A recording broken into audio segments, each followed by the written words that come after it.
नमस्कार विद्यार्थियों, कैसे हैं आप। आइए आपका हमारे इस YouTube channel online classes by S L Jat पर स्वागत है।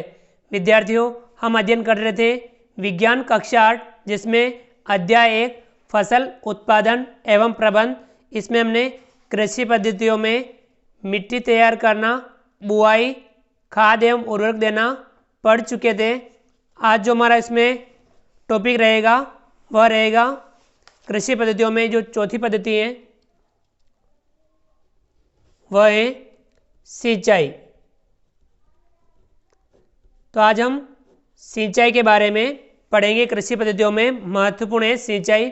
तो विद्यार्थियों, जीवित रहने के लिए प्रत्येक जीव को जल की आवश्यकता होती है। किसकी आवश्यकता होती है?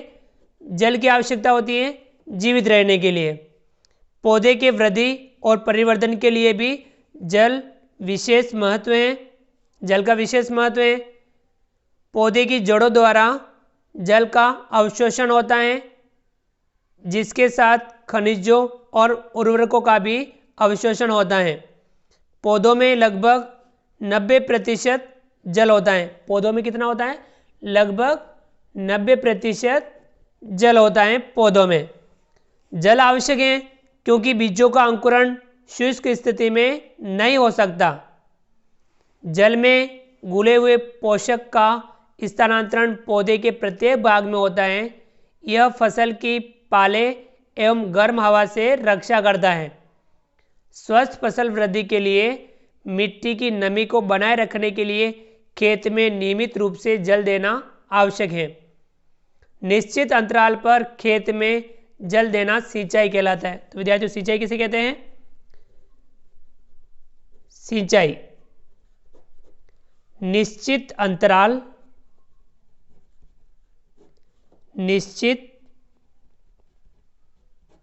अंतराल पर खेत में जल देना। निश्चित अंतराल पर खेत में जल देना सिंचाई कहलाता है। तो विद्यार्थियों, हम जो निश्चित अंतराल पर खेत में जल देते हैं, इस प्रकार निश्चित अंतराल पर खेत में जल देना सिंचाई कहलाता है।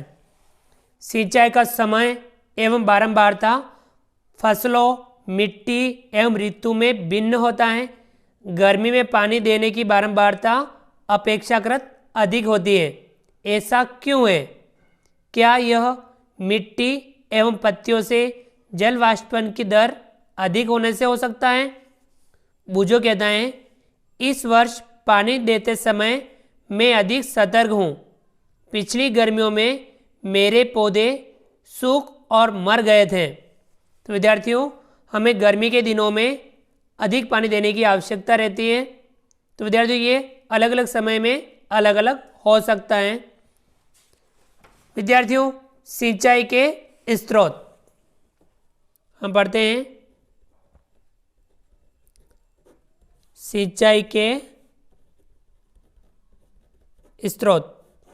तो विद्यार्थियों, सिंचाई के स्रोत क्या होते हैं जिनसे हम सिंचाई करते हैं? तो सिंचाई के स्रोत क्या क्या होते हैं? कुएं, नलकूप, तालाब या झील, नदियां, बांध, नहर इत्यादि। ये हैं जल के स्रोत। जल के स्रोत हैं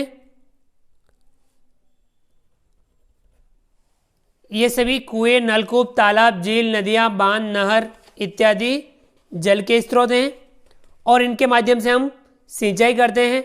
तो ये सिंचाई के स्रोत भी ये हो गए हैं। विद्यार्थियों, सिंचाई के अलग अलग तरीके होते हैं।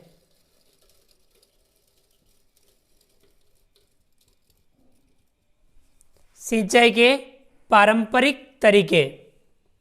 पहले हम पढ़ लेते हैं।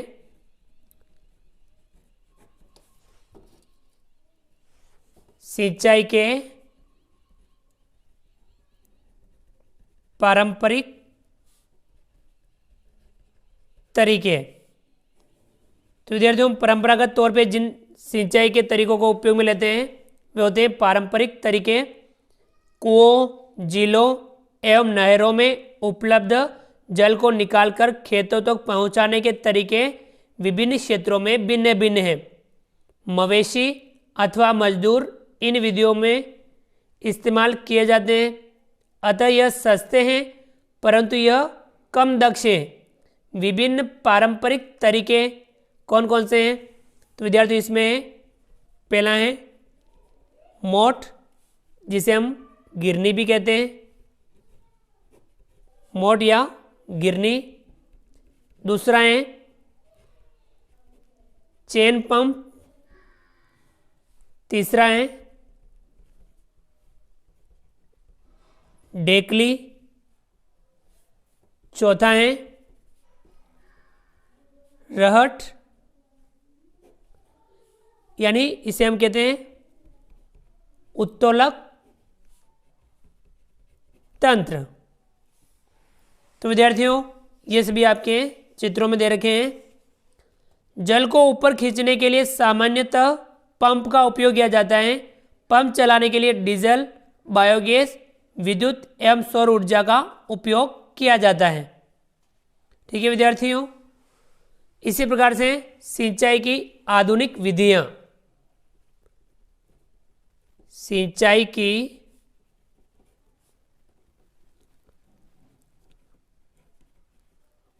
आधुनिक विधियां। तो विद्यार्थियों, सिंचाई की आजकल जल को हम काफ़ी सहज कर रखते हैं, काफ़ी बचा के रखते हैं। तो सिंचाई की आधुनिक विधियों द्वारा हम जल का उपयोग मितव्ययता से कर सकते हैं, यानी बहुत कम जल में हम अधिक सिंचाई कर सकते हैं।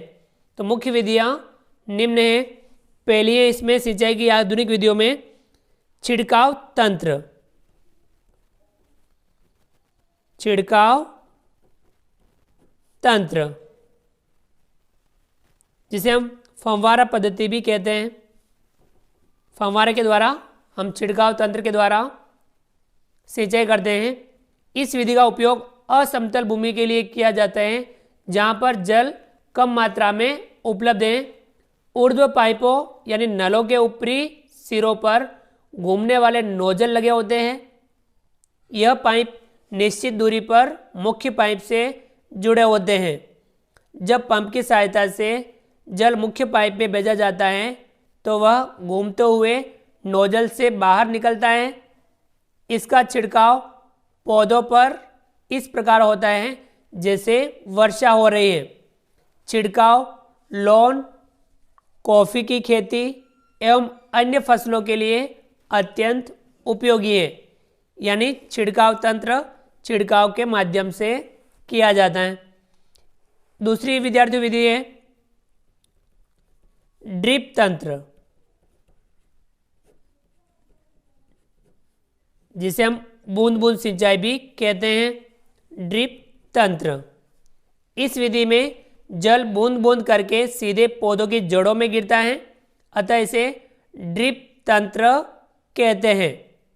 फलदार पौधों, बगीचों एवं वृक्षों को पानी देने का यह सर्वोत्तम तरीका है। इससे पौधों को बूंद बूंद करके जल प्राप्त होता है। इस विधि में जल बिल्कुल व्यर्थ नहीं होता, अतः यह जल की कमी वाले क्षेत्रों के लिए एक वरदान है।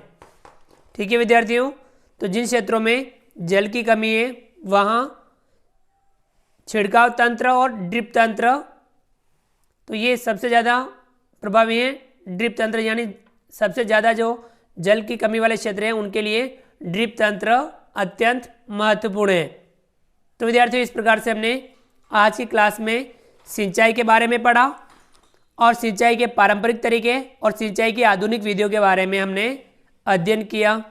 तो विद्यार्थियों, इससे अगली क्लास में हम खरपतवार से सुरक्षा के बारे में अध्ययन करेंगे। तो विद्यार्थियों, आप हमारे इस वीडियो को लाइक कीजिए, चैनल पर नए हो और अभी तक चैनल को सब्सक्राइब नहीं किया हो तो नीचे दिए गए लाल रंग के सब्सक्राइब बटन को दबा करके हमारे इस YouTube channel online classes bye SLJAT को सब्सक्राइब कीजिए। बेल आइकन ऑल नोटिफिकेशन के लिए दबाइए ताकि आप तक हमारा लेटेस्ट वीडियो सबसे पहले पहुंच पाए।